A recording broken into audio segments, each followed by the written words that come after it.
Harvesting honey is not an easy task, but for those who are willing to go the extra mile to do the job, it is an activity that yields handsome returns. In this week's episode of Thamani, a show that supports micro, small and medium enterprises, we visit Kamaki Farmers Co-operative Society here in Kitui County. It is a society that has gone big on selling honey and honey-related products. This is their story.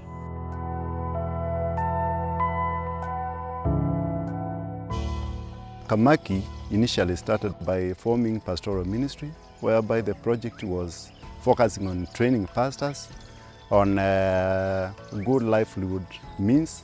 Those pastors, once they came, we started doing that project on training. Then after 1 year, we saw that the pastors have gained a lot of knowledge, so they need to do holistic approach. So we started another project known as Mwangen Agriculture and Food Security Project. In that, we saw that the good way of doing marketing is registering another arm of cooperative movement. In 2017, members of cooperative assembled and saw that it is important to activate their cooperative.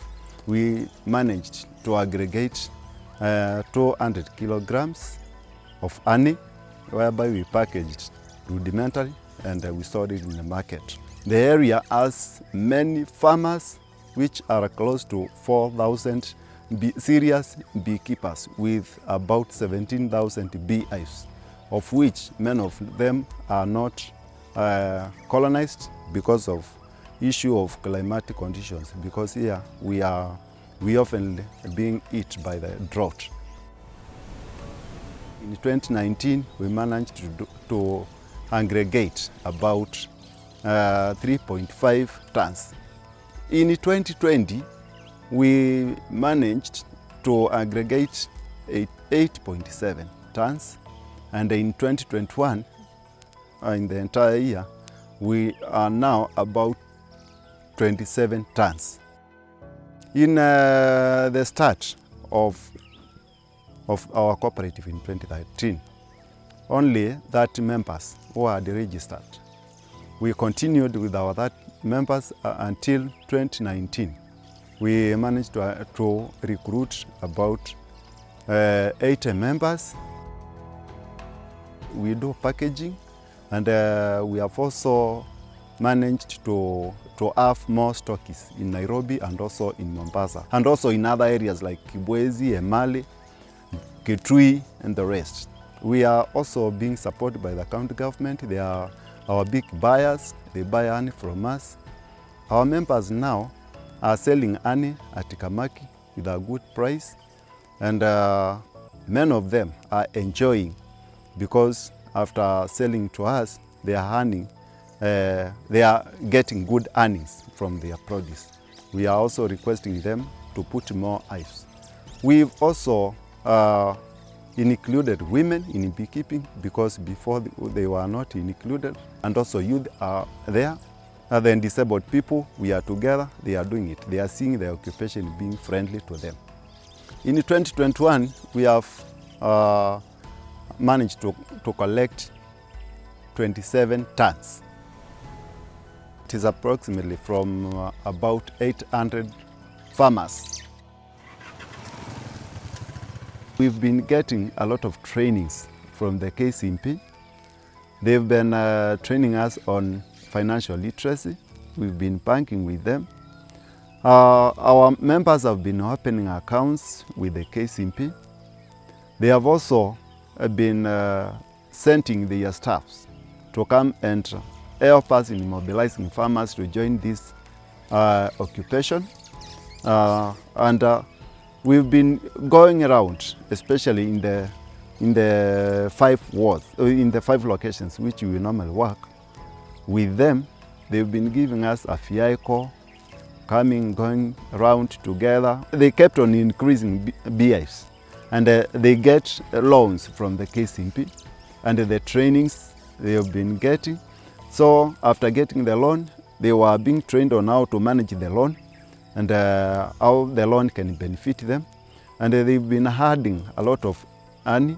They have also, through the KCMP, because they harvest honey, getting loans to educate their children, also feed their families, increase livestock, because they have a good way through Kamaki to get money to service their loans. They have also been helping us to do internet banking to avoid, to go cashless. That is to avoid carrying cash. So I can say KCMP, they are of good help. Kamaki, it is facing a challenge of paying customers through internet banking because we've not been reached there. We are approaching farmers to come and open accounts with the KCMP, possibly to be, after supplying the honey, to be paying through that account without that farmer coming into the Kamaki. Kamaki is not giving the required volume of honey. So we are trying to sensitize. We are sensitizing and educating farmers more on putting more hives, and again we are bringing in more youth to see whether we can train them on queen rearing so that they can stock the hives with the bees. Kamaki Farmers Co-operative Society has grown by leaps and bounds. But have you taken time to think of how the name Kamaki was derived? Well, the members had an initial project that covered 5 locations, namely Kalivu, Maluma, Athi, Kasala, and Ikutha. And that's how the name Kamaki was formed. Besides selling honey, Kamaki Farmers Co-operative Society also sells these other products. Well, in Kamaki, we have several other products that we've been able to come up with. Currently, we have propolis suspension, and we also have beeswax body cream that we are able to locally produce from our own farm. We have wax sheets that we are also making with us here. The propolis suspension, it's a medicinal product. It's normally extracted from the beehive. Quite medicinal, it's a food supplement. We make body cream from beeswax and honey. Beeswax, many people don't know where the beeswax comes from, and the beeswax comes from the body of the bee itself, because the bee will remove its part of segment, the 6th segment of the bee will form the comb, and from the comb it's where we get the wax. When we make the body cream, we've seen people recover from skin rashes, we've seen people smoothen their faces and their skin. Those are the other products that Kamaki Farmers Co-operative Society sells. Let's now get to hear what the next 5 to 10 years portend for this society in this inspirational journey.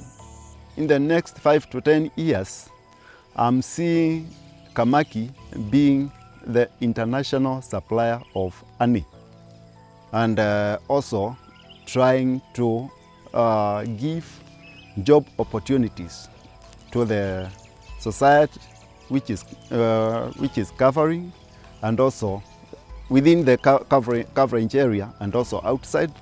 And also we are seeing Kamaki members being self-reliant. Being a member of Kamaki Cooperative Society benefited by getting training on how to do queen rearing, and by that I have managed to put bees in my hives, and I have harvested honey from them. And Nzoka has this to say for the Kamaki. Hii chama tangu nianzie kukuza hii asali, watoto wangu walikuwa wanafukuza ovyo shuleni. Wakati nilianzia kuleta asali yangu hapa, tulifomu hii chama, niliona faida. Sasa watoto wangu nikuja hapa nikiuza, ninawalipia nauli ile na wa shule. Nikiwa sina pesa, ninachukua pesa hapa, ninakopeshwa, ninalipa tu kidogo sinaishia. Imesaidia sana, wajua tu kuwa tukiona asali kama ni kitu.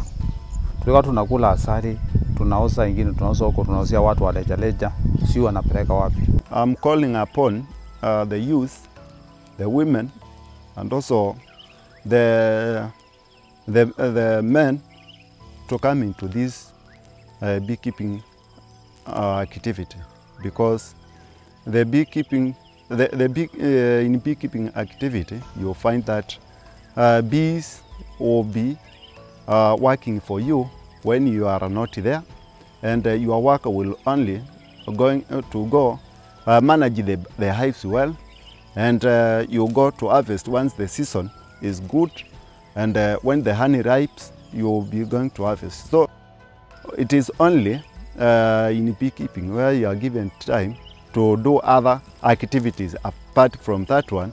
So I would encourage them to put more hives, and if they have no training, let them come to Kamaki, who will train them and be self-reliant. With that sweet story on how honey continues to raise the profile of Kamaki Farmers Co-operative Society, we come to the end of this week's episode of Thamani.